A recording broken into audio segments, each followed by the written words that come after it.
Evinize hiç tanımadığınız birini almanın ya da tam tersi bir başkasının evinde onların kurallarıyla yaşamanın getirdiği o tuhaf, tekinsiz hissi bilir misiniz? O kapalı kapılar ardında ne kadar savunmasız kalınabileceğini, işte bu hafta vizyona girecek olan The Housemaid yani Hizmetçi filmi tam da bu gerilimin kalbine dalıyor. Ve anladığımız kadarıyla bu dalış pek de sakin bir dalış değil. Elimizdeki kaynaklar Paul Feig'in yönettiği bu film hakkında adeta ikiye bölünmüş durumda. Hem de nasıl? Bir yanda onun yılın en eğlenceli, en çılgın sinema deneyimi olarak göklere çıkaranlar var. Diğer yandaysa yorucu, dengesiz ve ağır ilerleyen bir fiyasko olduğunu söyleyenler. Aynen öyle. Senin için derlediğimiz bu 3 eleştiri yazısını okurken benim de kafam karıştı açıkçası. Görevimiz de tam olarak bu. Bu derinlemesine incelemede bu kadar zıt görüşe yol açan şeyin ne olduğunu anlamaya çalışacağız. Yani filmin vaat ettiği o çarpık eğlencenin ardında ne var? Gelin bakalım bu filmi bu kadar tartışmalı yapan neymiş, neyi doğru, neyi yanlış yapmış hep birlikte masaya yatıralım. İstersen hikayenin en başından, o aldatıcı sakinlik anından başlayalım. Çünkü her şey bir Amerikan rüyası gibi başlıyor. Pekala, bu işin iç yüzünü deşelim.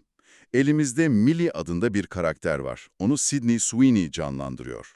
Şartlı tahliyeyle serbest kalmış ve hapse geri dönmemek için acilen bir iş bulması gerekiyor. Çok çaresiz bir durumda yani. Evet ve şans yüzüne gülüyor, zengin mi zengin Winchester ailesinin yanında yatılı hizmetçi olarak işe alınıyor.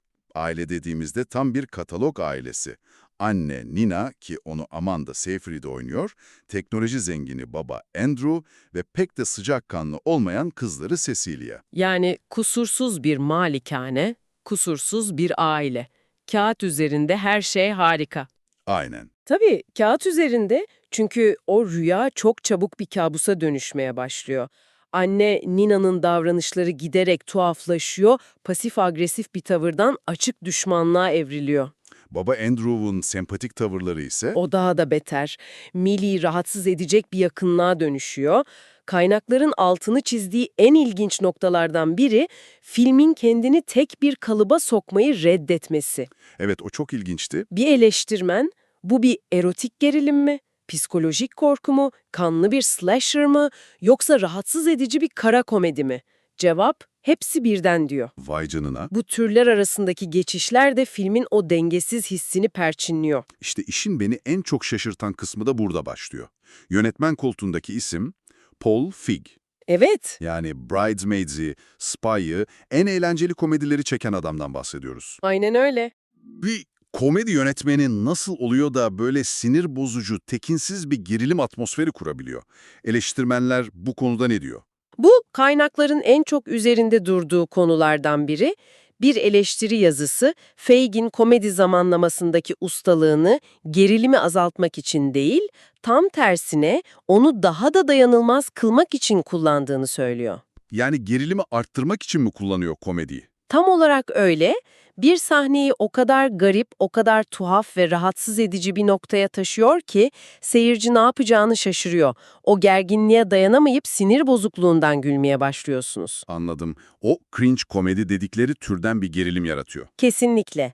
Özellikle bir yakınlaşma sahnesinden bahsediliyor, o kadar utanç verici ve tuhaf bulunmuş ki izleyenlerin gözlerini kapatma isteği duyduğu belirtiliyor. Fake, seyircinin konfor alanını bilinçli olarak yok ediyor. Bu resmen seyircinin psikolojisiyle oynamak. Bu rahatsız edici atmosferi sadece diyalogla ya da oyunculukla değil, görsel olarak da kurduğunu söylüyor kaynaklar. Değil mi? Şu film Blank meselesi çok ilgimi çekti. Kesinlikle. Bu filmin en zekice hamlelerinden biri olarak görülüyor. Bir kaynak, film noir yani kara film türünün estetiğini alıp tamamen tersine çevirerek buna film blank yani beyaz film diyor. Harika bir tanım. Normalde gerilim filmlerinde tehlike karanlıkta, gölgelerde, köhne mekanlarda gizlenir. Burada ise tam tersi. Kötülük, Winchester'ların baştan aşağı beyaz, bej, fil dişi tonlarındaki aşırı temiz, steril ve güneşli malikanesinin tam ortasında duruyor. Vay canına, film Blank. Korku karanlıkta değil, kör edici bir aydınlıkta gizleniyor. O kusursuzluk, o lekesizlik aslında en büyük tehdit unsuru. Tam olarak bu. O ev o kadar temiz ki en ufak bir lekeyi, en ufak bir pürüzü anında belli ediyor. Ve o pürüz de Millie oluyor. Evet ve o leke, o pürüz de Millie oluyor. Bu durum karakterlerin kostümlerine bile yansımış.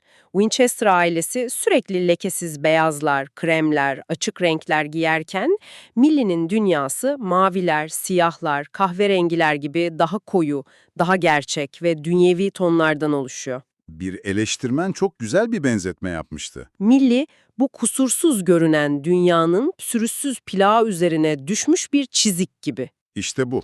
Varlığı bile o steril ortama ait olmadığını, o dengeyi bozduğunu bas bas bağırıyor. Bu tuzağı kuran karakterlerin kendisi de bir o kadar tartışmalı sanırım. Kesinlikle. Özellikle başrollerdeki iki kadın oyuncu hakkında kaynaklar resmen ikiye bölünmüş. Anladığım kadarıyla Amanda Seyfried'in performansı konusunda herkes hemfikir. Orada hiç tartışma yok. Genelde sempatik, melek yüzlü rollerde gördüğümüz bir oyuncunun bu kadar çıldırmış bir karakteri oynaması şaşırtıcı olmalı. Kesinlikle. Seyfried konusunda tam bir fikir birliği var. Eleştirmenler onun performansı için muhteşem, dinamik, tamamen raydan çıkmış gibi ifadeler kullanıyor.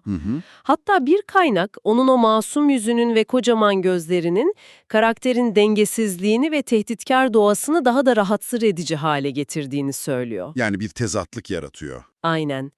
Seyfried aslında izleyicinin ona dair beklentilerini ona karşı bir silah olarak kullanıyor ve bu rolün hakkını sonuna kadar veriyor. Ama Sydney Sweeney'e gelince işler değişiyor.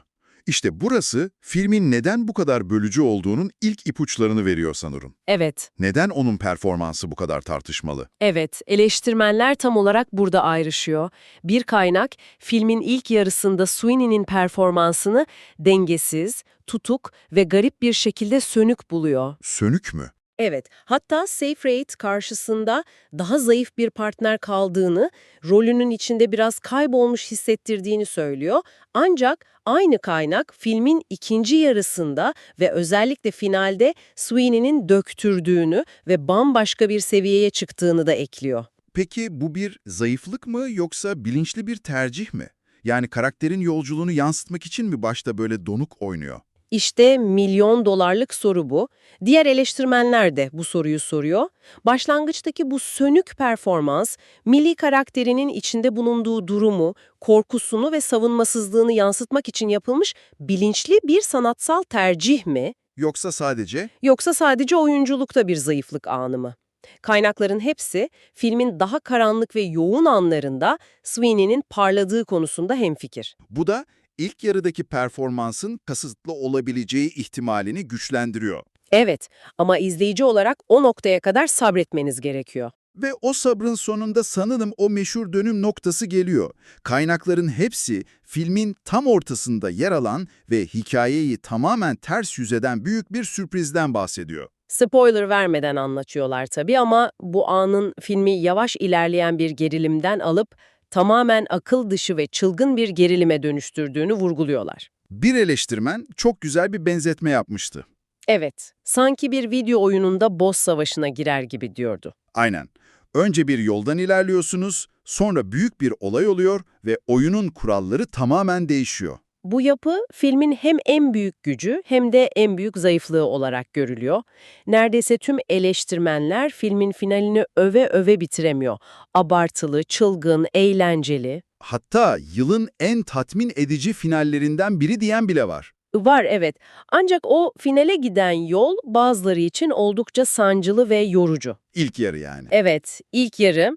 Bir kaynak filmin ilk yarısını gereksiz yere ağır ve eziyet verici bulurken, bir diğeri özellikle o büyük sürprizi açıklamak için kullanılan diyalogların ve anlatımın beceriksizce ve aşırıya kaçtığını belirtiyor. Anladım. Yani alacağınız ödül büyük ama o ödüle ulaşmak için biraz dişinizi sıkmanız gerekebilir. Tam olarak bu. Peki tüm bunlar sizin için, yani izleyici için ne anlama geliyor? Bu kadar çelişkili yorumdan sonra salona girerken ne beklemeliyiz?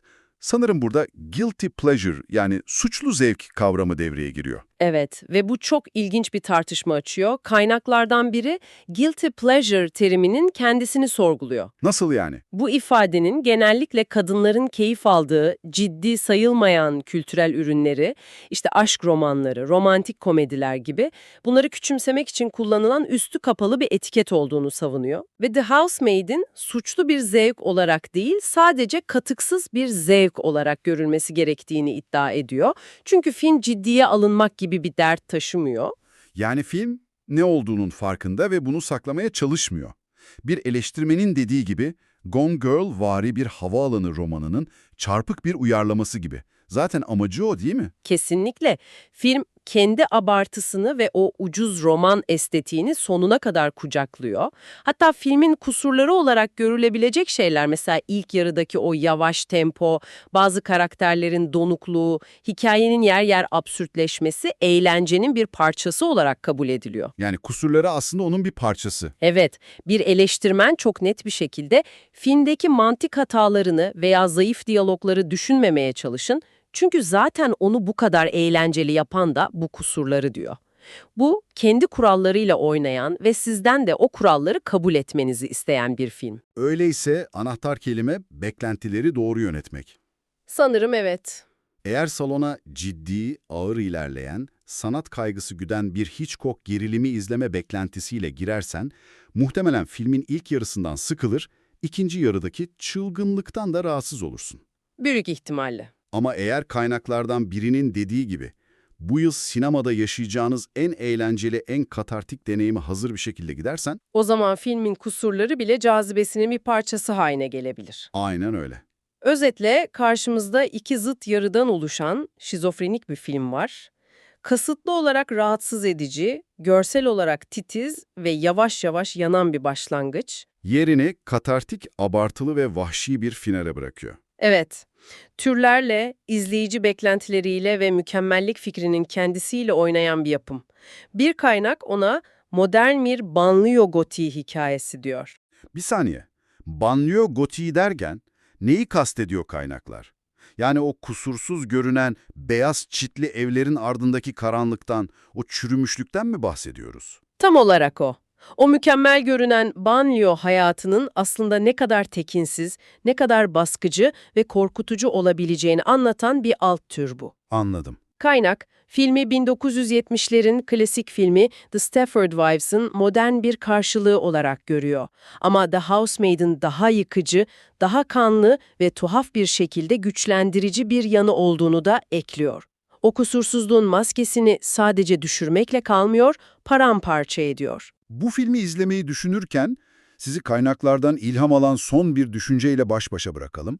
Eleştiriler, filmin o lekesiz, bembeyaz ve kusursuz görünen dünyasının aslında yolsuzluk ve çürümüşlük için bir paravan, bir kamuflaj olduğundan bahsediyor. Evet, bu çok düşündürücü bir nokta. Bu da bizi ister istemez günümüze getiriyor. Herkesin hayatını mükemmel bir şekilde düzenlediği, filtrelerle güzelleştirdiği sosyal medya akışları ve idealize edilmiş çevrimiçi kimlikler çağında. Acaba etrafımızda apaçık bir şekilde gizlenen daha ne gibi beyaz film korkuları olabilir? O kusursuz görünen yüzeyin altını kazısak ne tür tekinsizliklerle karşılaşırız?